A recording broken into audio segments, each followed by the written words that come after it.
Welcome to Science for Simpletons. I'm Dr. Smack Fraggledorf, and this is my unfortunate assistant, Igor. First on today's show, we're going to take a look at chemical bonding. I don't have a clue how we're going to show this, but we somehow managed to capture rare footage of carbon interacting with chlorine. Let's take a look.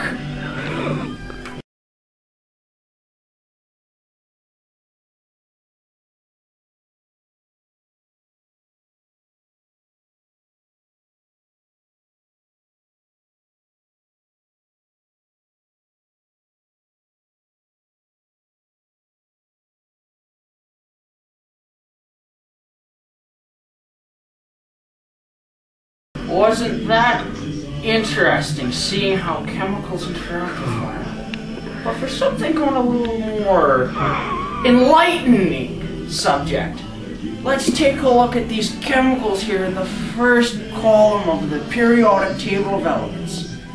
These metals interact quite interestingly with water. Today, Igor is going to show us what happens when you add rubidium with water. It's all yours, Igor. You might want to stand back for this one, children.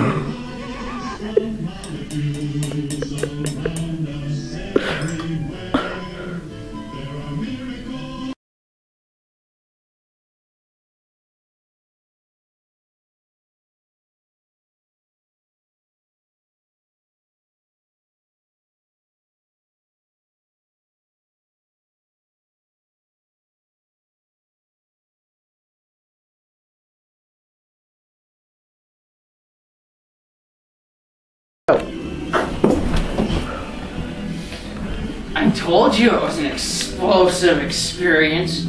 Thank you very much, Igor. Now, seeing as we've already dealt with a couple of things, we're going to deal with one of those molecular mighty men, carbon, against his nemesis, phosphate. Let's see how this combat turns out.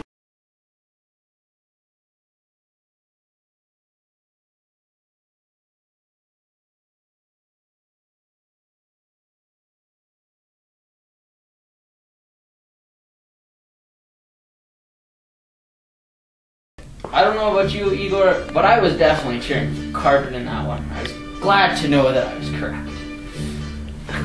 However, that's not the end of what we'll see with the chemical agents on the periodic table.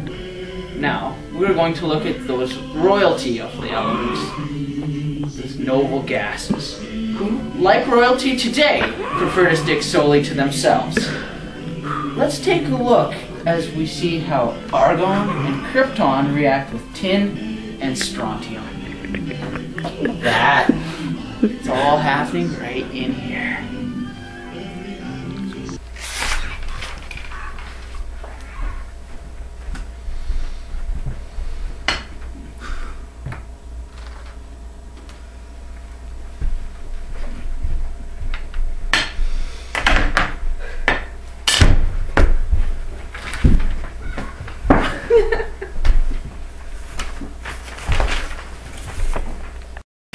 Well, yes, you can stop playing with the noble gases. You can see them later.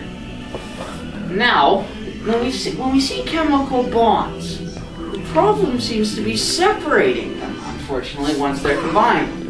So, one of only two ways to separate the chemical bond between two elements is through electrolysis. Igor is now going to use his electrifying personality here. Shocking, isn't it? To show us what happens in that process. Let's take a look. Igor, it's all up to you.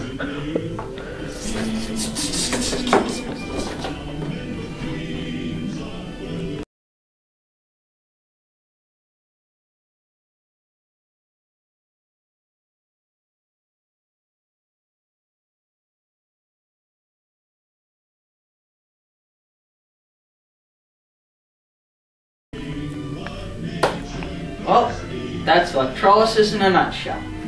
However, I did mention two methods, the other being dissolving using our wonderful, dear, and most common chemical composition on the Earth, H2O, water.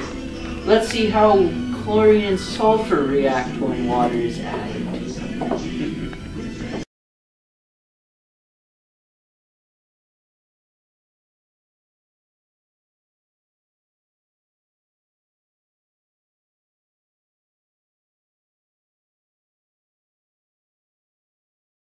On to our final reaction for this week's episode of Science for Simpletons. We're going to see what happens when we turn the heat up on certain elements. Because once they reach boiling points, give me that, you... we will see how things turn out.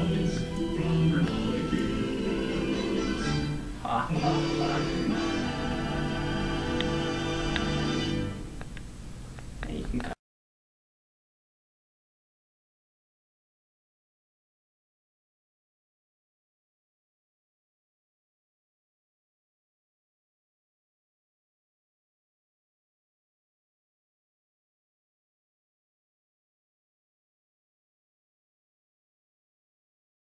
That's all for Science for Simpletons this week. Remember, when using elements and chemicals, always obey the proper safety protocol. You idiot! Goodbye, folks! Igor, you moron! Come on, spin it up, spin it up!